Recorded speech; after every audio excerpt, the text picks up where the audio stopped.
Welcome to the It's Your Smarter Money Show, where you will learn well to live well. Discover investing and financial planning strategies, ways to live your best life, insights from engaging experts, and much more. Now, please welcome your hosts.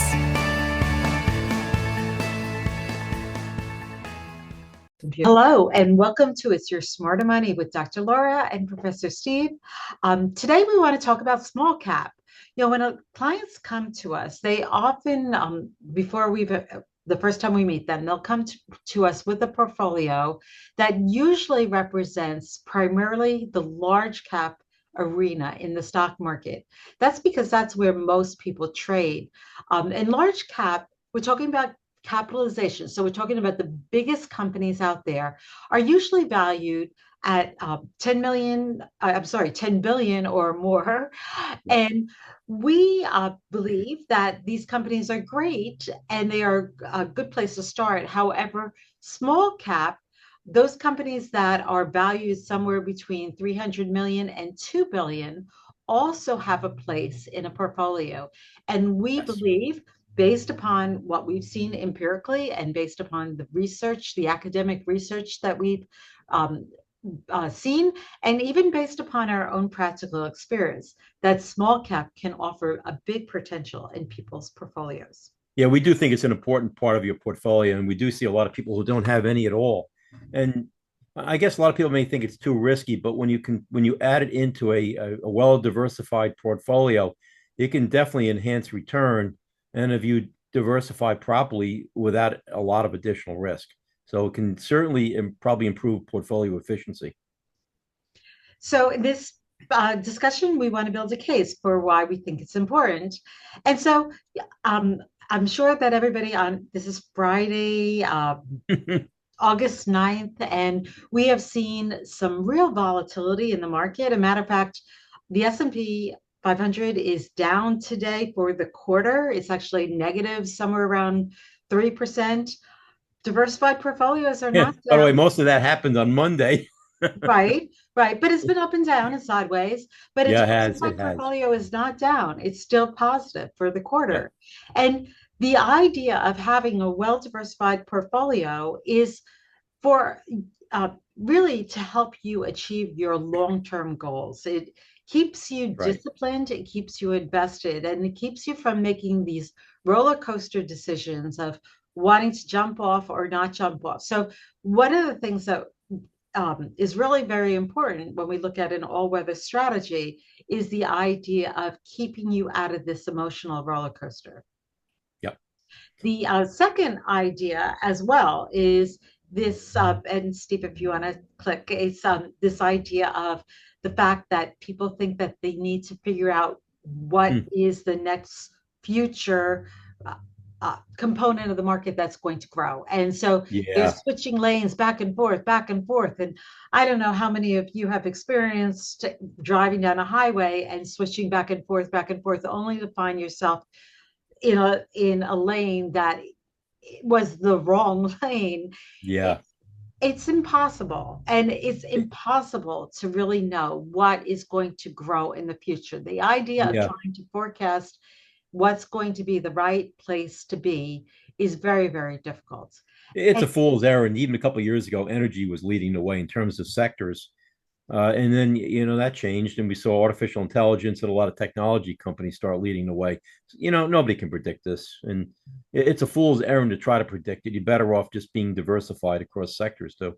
So yeah, Steve, the one thing before I even say anything else, I just have to point out again, we saw in 2008, 2009, we saw so much bad behavior, and we saw this was where the emotional roller coaster was all over the board. People were very upset, and they were buying at the wrong time. They were selling at the wrong time.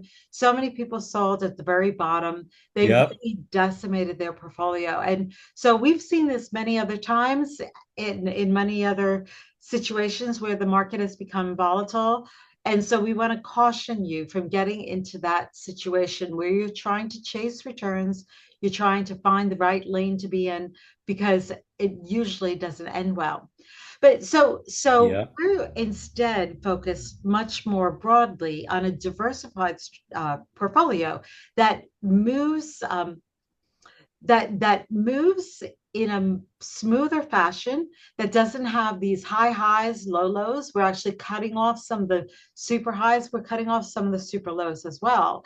And so we're looking for asset classes that are not fully correlated, that don't move in sync with the large cap stock market. And so we have here this breaking news, because small cap has always been not fully correlated with the US large cap stock market. But as of this month, it has hit record. It has never been here before, a record place where it is not correlated in any fashion. So when something is zero correlated, that means it doesn't matter what the large cap stock does. Small cap is just going to do its own thing, and it has no reflection on what's happening in the large cap market. And what's interesting here is the idea that people think a correlation is a fixed number. This shows you how it can change through time. Yes, we showed everybody how uncorrelated, or how the correlation between stocks and bonds change over time. Yep. And it's that case for all asset classes. So that's why you want to have more than one asset class that is a diversifier away from the US stock market. And small cap offers that diversification. It definitely improves portfolio efficiency in the long run. And so one thing, if you have been invested in small cap stock, if you've been invested with us since 2000, you know that your small cap portfolio has actually performed much better than your large cap portfolio over that period of time. Right. But when you look at a shorter period, you can see that there was a changing of the guards actually as of 2022, very interestingly associated with the interest rate hikes. Small companies don't do well with when interest rates go up, because they rely on banks and financing to make their businesses grow. Yeah. Where large cap companies can find other sources of capital, small cap companies cannot. And so they usually suffer when interest rates get rise, especially as they rose over the past couple of years. Yeah, they don't have as access to the credit markets, and they don't have as much access to borrowing money at lower rates that a large company can. So higher interest rates affect them dramatically. Right. And we're going to see that. We're seeing it reverse now, right? We're going to talk about that. Right. So that's since the beginning of the year, all of a sudden, if you just started out with us, maybe you're a new client and you just started with us, you would see that.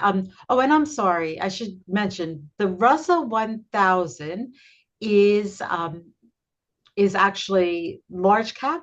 It's a broad index for large cap, and the Russell 2000 is a broad index for small cap. And so you can see that large cap has been doing better than small cap since the beginning of the year. But look at what much better happened very recently. It's been right there. Yep. And if we just look at July, we can see that this is where small cap has outperformed large cap. Yeah. And most likely, we believe that it does have something to do with the signaling from the Federal Reserve that they're going to start reducing interest rates. And in fact, you can see why that correlation plummeted right there. Because of the difference in return in July. It is right there. You can see it. Right. Yeah. So small cap offers a lot of diversification away from large cap, but it's important to understand that there are a lot of different indexes out there that represent different portions of the markets. So in the small cap arena, there are a host of different indexes. We've been focused right now, just the things that we were just showing you on the Russell 2000. 2000, which is Yeah. a very broad index. It's the top 2000, I guess the bottom 2000 of the Russell 3000, which is the US stock market. And it's just those bottom 2000 companies, as opposed to the S&P Small Cap 600, which is the 600 of the smaller companies and is focused on the quality of earnings. So the only firms that are in this index have produced positive earnings over the past quarter, over the past year. And so it's a little bit more focused on profitability and value, quality. And then there's also the CRSP US Small Cap Index, and that's structured a little differently. It's focused on a different weighting of the different companies. And so you can see that it can vary. Sometimes one index could have been positive, another could have been negative, but it will vary over time. And so Steve and I, after we have looked at the asset class allocation and trying to find asset classes that are not fully correlated, and so we're diversifying, one, to focus on what elements of that specific asset class should we focus on. And we turn to the science. We always turn to the science. And I just want to mention something real quick, is that one of our holdings focuses on the S&P Small Cap 600. So yeah, so one of them is specifically focused on that. That's we right. have some other holdings that are implicitly focused on that as well, because while it's not specifically the small cap 600, they've done some other filtering to find value and to find almost like a subsector of that. Right. So we continue to look at, the whole idea of diversification and the idea of focusing on the academic science. We know that there's no guaranteed strategy, but when we look at the science and we look at the empirical evidence over the past 100 years, there are certain strategies that appear to be more probably oriented towards success than other strategies. That's right. And so it increases the odds dramatically. That's what we're looking at. And of course, over, some of these strategies over a 20-year period might be more successful, but maybe over a 5-year period or a 10-year period, they're completely not working. So it's important to understand that these are strategies that are demonstrated over time. And that's interesting because it somehow fools people at times. They think, well, the strategy is not working, even though there's plenty of past history to show it does. It didn't work over the last 3 or 4 years. It's not going to work again. We're going to show you that sometimes the outperformance of a particular strategy is bunched up in a short period of time, and you get all of that difference in performance over that short period of time. So, Steve, when I was putting this slide together, I actually have like 5 slides of different studies that have come out that have built the whole academic body of knowledge investing. And I narrowed it down to just these couple of really important ones. Yeah. But Steve and I have spent a lot of time reading these journal articles and understanding what they say. And even when we focus on, for example, the size effects, which is down there, if you click, I think it'll draw a red box. By Rolf Banz. That was the seminal paper that actually explored the idea on size, that smaller companies outperform larger companies. Now, there's a lot of other papers and research that is done following up. Fama and French are famous for some of the work that they've done around small versus large, but there's paper over paper that has honed in and tried to focus on what elements of that small cap arena have really been successful and what haven't been. Maybe the Russell 2000 by itself has not been so successful. But when you take into account some of these other dimensions, some people might call them factors. But the idea of taking into account profitability, the idea of taking into account value, that's when we start seeing some real evidence of outperformance. And what's really interesting is the ones that are doing it now, what they do is they rebalance frequently.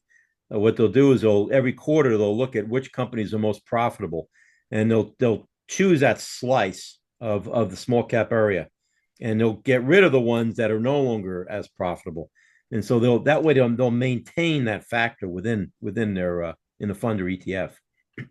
Well, I wasn't even going to say this, but one of the things that's interesting, Steve, too, is that small cap company, I mean, part of the reason why small cap companies will tend to have a higher long-term return than large cap is because they have longer runway.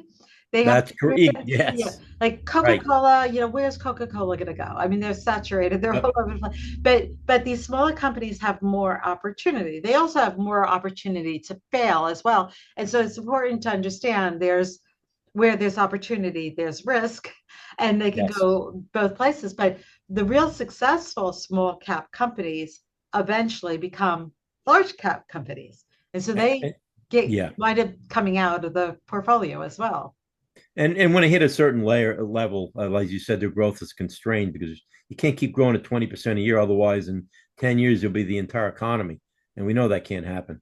So, or their market, their markets, they've acquired so much market share that they can't acquire anymore, and they produce a product that everybody has the product, and it's not really going to grow much more other than at the same rate as, population grows. So there are constraints on growth. So. And so what's so interesting about these journal articles and the science behind what these different brilliant people have found is that there are other people that follow up on these studies and they continue to do research to Mm-hmm. prove or disprove the theory. And so what we've seen over time is a lot of evidence that has supported these papers. So Yes. if we go to the next slide, for example, well, we have the single factor model, which came out in 1963. This is That's for beta. anybody that's a finance person or an MBA type of person. This is the single CAPM kind of Yeah. environment. We won't talk too much about that. But then I this, just want to mention one piece of that. They thought at the time, actually, they looked at this factor called beta, which is the relationship of a stock or an investment in relation to the market, its volatility in relation to it. Seemed to explain 90% of the performance of an investment. But the problem is there was 10% that wasn't explained. And that's when they started to come up with these other factors. And as they came up with these other factors, they started to get closer and closer to explaining more and more of a percent of the performance of an investment. And the size was next, right? 1981. right. Then And came the value just so, effect. so on the bottom of this, 1990. we I'm sorry, can see 1990. that Yeah. small cap from 1928, really the past 100 years, has performed, and they call it a premium, has actually achieved a 2% premium over that period of time than large cap. Mm-hmm. The value effect, similar case. Now, this is really talking about book to book to price, Yes. PE ratio, that type of thing. Is this Yeah. company priced in a way that we think there's intrinsic value in that overall company? You can see that premium is even higher. It's 3.18 It's a over lot. It's a 100 lot. Yeah. years. Yes. But our value companies, a lot of times, they tend to be less volatile as well. So, And then profitability. And profitability, you think about earnings, you think about cash flow, you think about dividends, you think about things that demonstrate that this business is actually doing the right thing for their customers. And here too, we see a high premium for the different companies, low profitability versus high profitability. and so, and a lot of these factors are backed up by significant research. So, try to be an active manager and try beating these factors by picking and choosing stocks. To me, that's a fool's errand, and that's why a lot of active managers never meet their benchmark. Mm-hmm. Okay, again, we're focused on this small cap, the size effect, Yep. but we don't ignore these other aspects of No, the market. So when somebody says, "Oh, we should move into small cap," we always say, "Oh, but what part of the small cap universe are you moving into?" Because it matters. it And does. so we're looking at, firstly, on the next slide, we're looking at the overall well, environment. Oh, this slide just shows all of the premiums, 1 year, 5 year, 10 year, that you would get. So market versus treasury bills, that there is a premium. And so over a 10-year period, 85% of the time, you are better off in the market than you are in T-bills. That doesn't Yep. mean 100% of the time. There'll be some 10-year periods, 50% of the time, that are not. Same with small cap. In any 10-year period, 72% of the time, you are better off in small cap than in a large cap. But that other 28%, you could be much better off in large cap. And it's And important. that's what fools people. That's what fools people. Yes. But again, because we are so statistically oriented and math oriented, we're looking at the probabilities and we're saying, Yep. okay, where is the right place to be based upon the probability of things occurring the way they have over the past 100 years. We're investing for the long run. We're not investing for the short run because we can't predict what's going to happen in the short run. That's No right. one can. Reality. Okay. And then the next slide just kind of visually kind of gives you an idea of what we're looking at. We're looking at the overall Mm-hmm. universe. We're breaking it down into, okay, what are the small, we want to get the higher expected return from small cap. Then we want to pull in the higher expected return of value. And then we want to pull in the higher expected return of profitability. And so on the right-hand side, where you can see those yellow dots, the dark yellow dots, those would be the elements that we're trying to target within our portfolios, are the Right. areas where we've taken all that into consideration. It's not just the asset class, it's the different factors that we're trying to pull in. We should at some point talk about why ETFs are a better approach in this area because they can maintain a style within an ETF more readily than a mutual fund can because they don't have to be worried about capital gains. Right. Well, ETFs, I mean, ETFs didn't do what they used to do. I mean, they used to be very, very kind of almost agnostic. They would just Yes. represent a broad index. But now, because with computers, they've been able to pull in these algorithms that help filter through and find these um, companies that have these dimensions, the size Yep. premium, the value premium, the profitability premium, all key in almost everything we're investing in, Steve. We tend to look at, like, even if it's not small cap, if we're Nope. in large cap, we're still looking at value, we're still looking at profitability because That's right. it's shown And international empirically. as It's well, and pretty much every area. Yeah. Yep.